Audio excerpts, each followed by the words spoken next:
ما بعد فاعوذ باللہ من الشیطان الرجیم بسم اللہ الرحمن الرحیم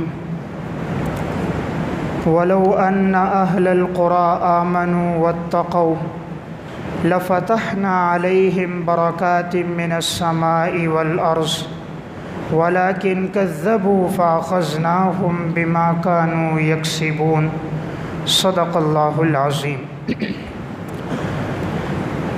ہر انسان کی یہ خواہش ہوتی ہے کہ اس کے رزق میں برکت ہو، معاشی اعتبار سے وہ مستحکم ہو،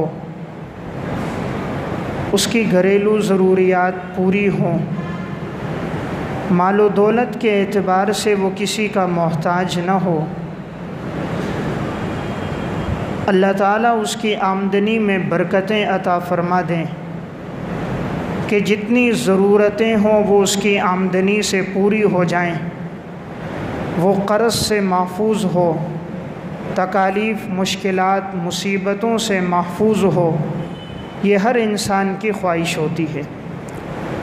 صبح سے شام تک انسان جو بھاگ دوڑ کرتا ہے، محنت مزدوری کرتا ہے، اس کا مقصد یہی ہوتا ہے کہ میرے معاش میں برکت ہو، میرے اور میرے بچوں کی ضرورتیں پوری ہو جائیں۔ تو قرآن و سنت میں ایسے اعمال اور اوصاف کا تذکرہ آیا ہے کہ جن کو اپنانے سے انسان کی جان میں، مال میں، رزق میں خاص طور میں برکتیں ہو جاتی ہیں۔ یہ وہ اعمال ہیں کہ جن میں رزق میں برکت کا تذکرہ اللہ رب العزت نے ارشاد فرمایا ہے، یا ان میں برکت کا تذکرہ نبی اکرم صلی اللہ علیہ وسلم نے بیان فرمایا ہے۔ برکت کہتے کسے ہیں؟ برکت اسے کہا جاتا ہے کہ کوئی چیز دیکھنے میں کم نظر آئے، لیکن جب اسے استعمال کیا جائے تو وہ بڑھ جائے۔ دیکھنے میں کم نظر آ رہی ہے اور استعمال کیا گیا تو وہ بڑھ جائے، تو اسے برکت کہتے ہیں۔ اور بعض نے کہا برکت اسے کہتے ہیں کہ جس سے انسان کی ضرورتیں پوری ہو جائیں، کہ تنخواہ اس کی محدود ہے، اس محدود تنخواہ میں اس کی ضرورتیں پوری ہو رہی ہیں، تو اس چیز کا نام برکت ہے۔ دونوں قسم کی مثالیں ملتی ہیں۔ پہلی قسم کہ ایک چیز کم نظر آ رہی ہو اور اللہ تعالیٰ اس میں برکت عطا فرمائے اور وہ اتنی زیادہ بڑھ جائے کہ سب کی ضرورت اس سے مکمل ہو جائے۔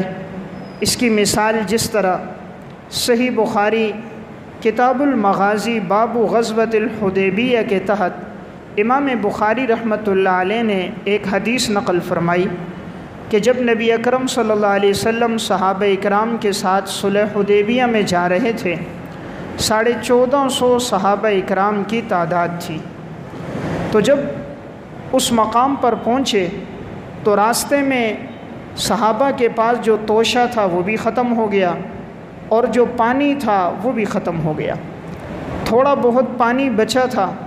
آپ صلی اللہ علیہ وسلم کے پاس آئے، یا رسول اللہ پانی بہت کم مقدار میں رہ گیا ہے، اگر یہ بھی ختم ہو گیا تو پھر بہت مشکلات کا سامنا ہوگا، جانوروں کو پلانے کے لیے، اپنی ضرورت پوری کرنے کے لیے۔ آپ صلی اللہ علیہ وسلم نے فرمایا وہ بچا کچا پانی لے کر آؤ۔ صحابہ اکرام وہ بچا ہوا پانی ایک کٹورے میں لے کر آئے۔ نبی اکرم صلی اللہ علیہ وسلم نے اپنا دست مبارک ڈالا اور آپ نے جب باہر نکالا تو آپ کی انگلیوں سے چشمے جاری ہو گئے۔ 1450 صحابہ اکرام نے وہ پانی بھی پیا، اپنے مشکیزوں کو بھی بھرا، اپنے جانوروں کو بھی پلایا، اپنی ضروریات کو بھی پورا کیا، لیکن وہ پانی ختم نہ ہوا۔ یہ ہے برکت کہ دیکھنے میں ایک کٹورا پانی تھا، لیکن جب وہ استعمال کیا گیا تو 1400 سے زائد صحابہ کی تمام ضرورتیں اس سے مکمل ہو گئیں۔ اس چیز کو برکت کہتے ہیں۔ امام بخاری رحمۃ اللہ علیہ نے صحیح بخاری کتاب المغازی باب غزوۃ الخندق میں واقعہ نقل فرمایا۔ غزوہ خندق کا موقع تھا، بہت تنگ دستی تھی، صحابہ اکرام کے پاس کھانے کے لیے کچھ نہیں تھا، خندق مسلسل کھود رہے تھے، خندق کہتے ہیں بہت بڑا گڑھا کھودا گیا تھا تاکہ دشمن اسے پار کر کے مدینہ کے حدود میں داخل نہ ہو سکے۔ تو صحابہ جب وہ خندق کھود رہے تھے تو فقر کا عالم تھا، ایسے حالات بھی آئے کہ پیٹ پہ پتھر باندھے گئے۔ اس غزوے میں بھوک اور فقر کی حالت تھی۔ حضرت جابر بن عبداللہ رضی اللہ تعالیٰ عنہ نے جب یہ حالت دیکھی تو ان سے برداشت نہ ہوا، اپنے گھر آئے، اپنی گھر والی سے کہا کیا گھر میں کچھ کھانے پینے کے لیے ہے؟ میں نبی اکرم صلی اللہ علیہ وسلم کو دعوت دیتا ہوں، اس لیے کہ حضور نے کچھ کھایا نہیں ہے، بھوک کے آثار آپ کے چہرے پر نمایاں ہیں، صحابہ اکرام پر بھی بھوک کی حالت ہے۔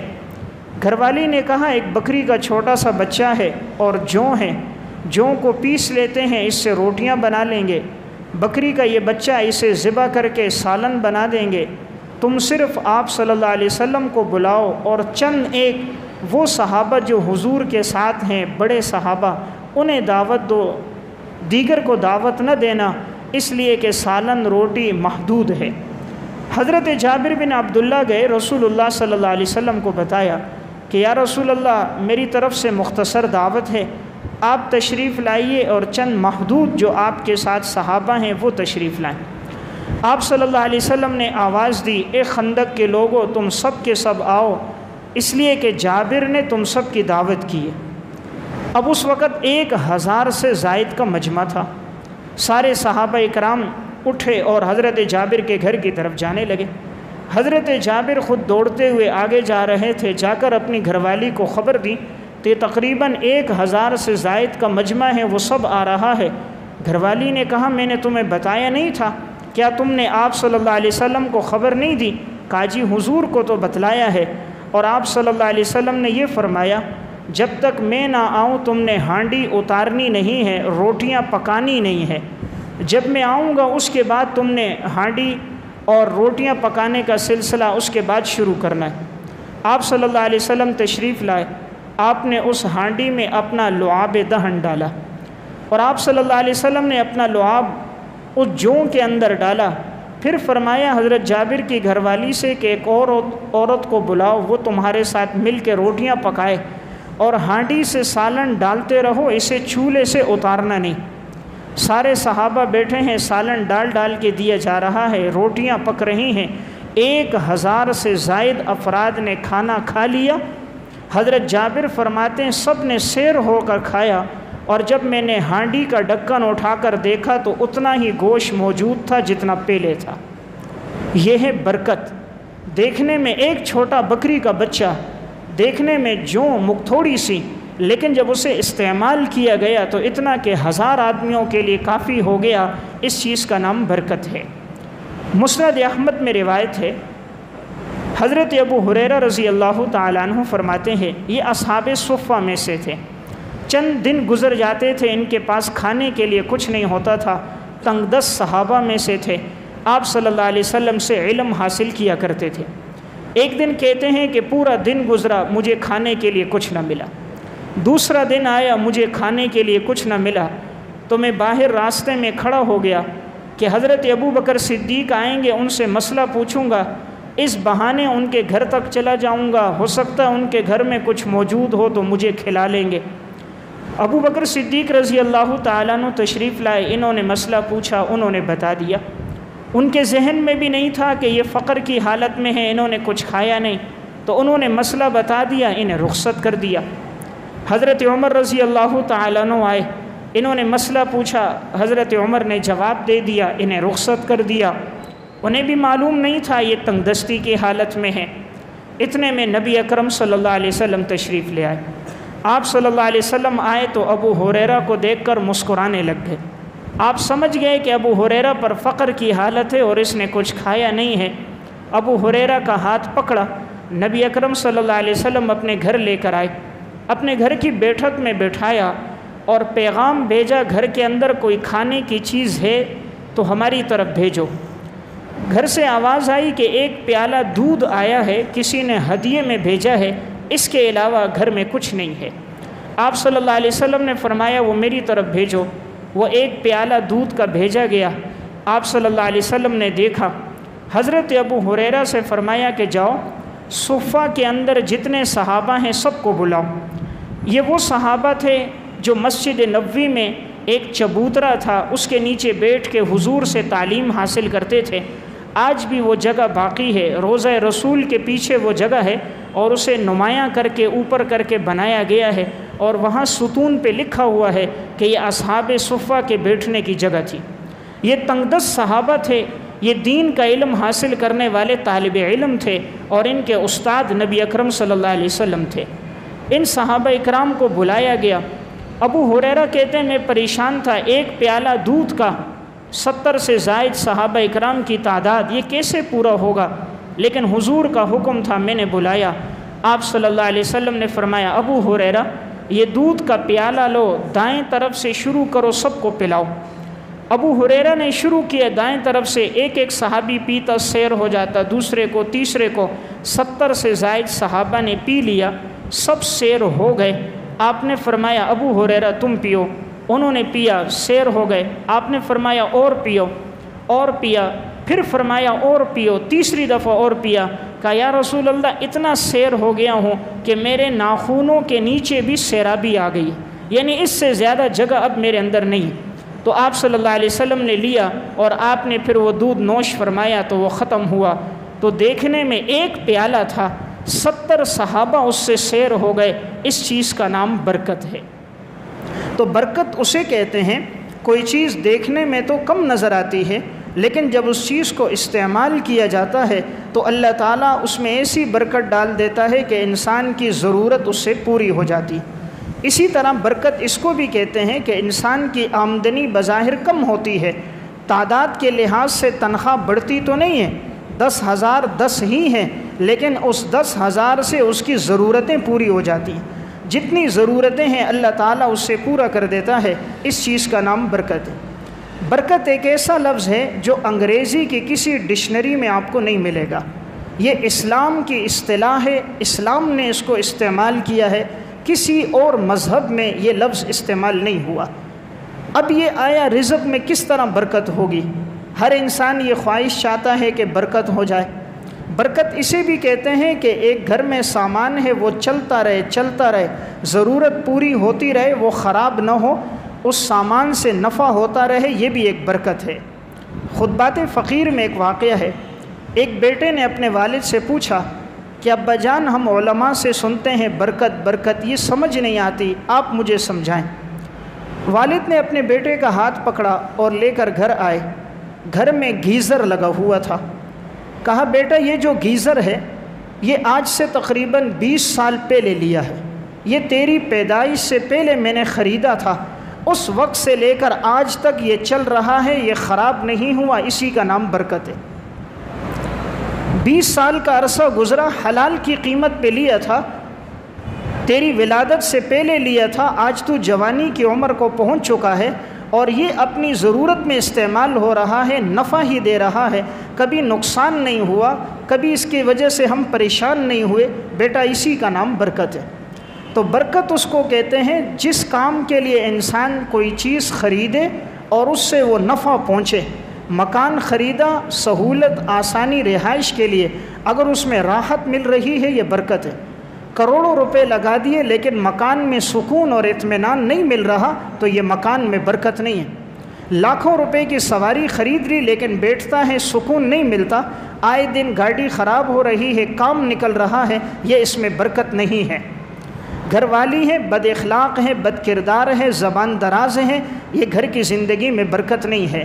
اولاد ہے نافرمان ہے، یہ برکت نہیں ہے۔ اولاد میں برکت کیا ہے کہ وہ بچے فرما بردار ہوں، اطاعت گزار ہوں، آنکھوں کی ٹھنڈک ہوں، جو حکم دیں اسے وہ پورا کرے۔ گھر والی میں برکت کیا ہے کہ وہ اپنی عزت کی حفاظت کرے، شوہر کے مال کی حفاظت کرے، شوہر کے حکم کی اطاعت کرے، اس چیز کا نام برکت ہے۔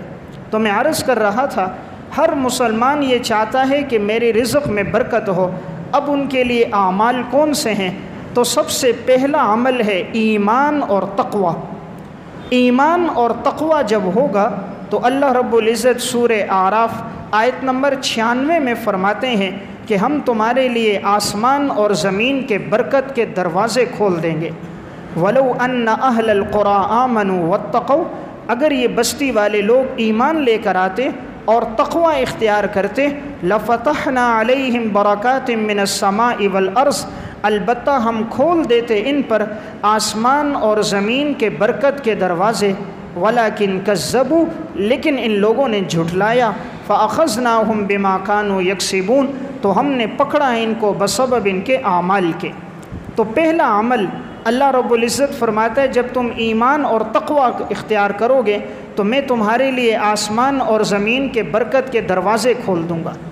دیکھیں اگر اللہ تعالیٰ دروازے نہ کھولے، کھڑکی کھولے تب بھی کافی ہے، برکت کی کھڑکی کھل جائے تب بھی کافی ہے، چھوٹا سا روشن دان کھل جائے تب بھی کافی ہے، لیکن اللہ فرماتے صرف روشن دان نہیں کھولوں گا، لفتحنا علیہم برکات، برکات برکت کی جمع ہے۔ اللہ نے نہیں کہا میں صرف ایک برکت اتاروں گا، فرمائے تم تقوی لے کر آؤ گے میں برکات اتاروں گا، صرف ایک روشن دان کھڑکی اور ایک جگہ سے نہیں، من السماء والارض، پورے آسمان سے برکتیں اتاروں گا، ساری زمین سے تمہارے لیے برکتیں نکالوں گا۔ لیکن شرط کیا ہے تمہاری زندگی میں تقوی ہو۔ تقوی کسے کہتے ہیں؟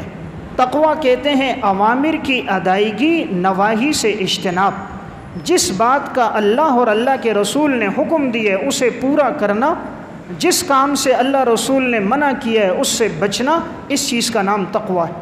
تو جب انسان کی زندگی میں یہ تقوی آتا ہے، اللہ فرماتا ہم آسمان کے دروازے کھولتے ہیں، آسمان سے بارش برستی ہے، ہم زمین کے دروازے کھولتے ہیں، زمین غلہ اگاتی ہے، پھر انسان کی فصلوں میں برکت ہوتی ہے۔ آج دیکھیں پورے محنت کی 8 مہینے 9 مہینے محنت کرتا ہے، سیلاب آیا ساری محنت ضائع ہو گئی۔ کیوں؟ زندگی میں تقوی نہیں ہے۔ اللہ ظالم نہیں ہے کہ انسان کو ویسے سزا دے دے۔ 10 مہینے کی 7 مہینے لگائے اس نے محنت کی اور ٹڈیاں آئی اور ٹڈیوں نے اس کی ساری فصلوں کو کھا لیا، ساری فصل ضائع ہو گئی۔ کیوں؟ برکت چلی گئی۔ ان اللہ لا یظلم الناس ولکن الناس انفسهم یظلمون، اے میرے بندو میں تمہارے اوپر ظلم نہیں کرتا، تم گناہ کر کر کے اپنے اوپر خود ظلم کرتے ہو۔ یہ بدعمالیوں کی وجہ سے انسان مصیبتوں اور تکلیفوں میں پڑتا ہے۔ تو پہلا سبب جب زندگی میں تقوی ہوگا، اللہ تعالیٰ آسمان کے دروازے، زمین کے دروازے برکت کے کھول دے گا۔ حضرات محدثین نے اسی تقوی میں زندگی گزاری۔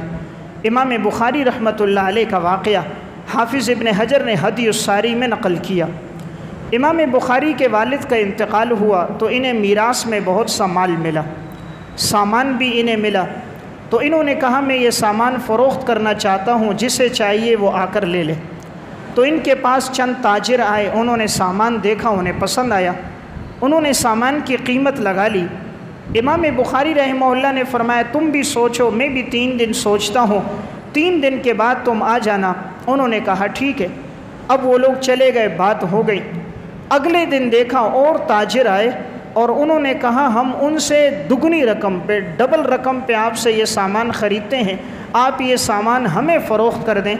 امام بخاری رحمۃ اللہ علیہ نے کہا میں نے گزشتہ کل ان سے بات کی تھی، رات میرے دل میں آیا کہ میں انہی کو فروخت کروں، تو میں اپنی نیت کو بدلنا نہیں چاہتا، میں نے ارادہ کر دیا تھا میں ان کو دوں گا تو میں انہی کو دوں گا، میں تمہیں نہیں دیتا۔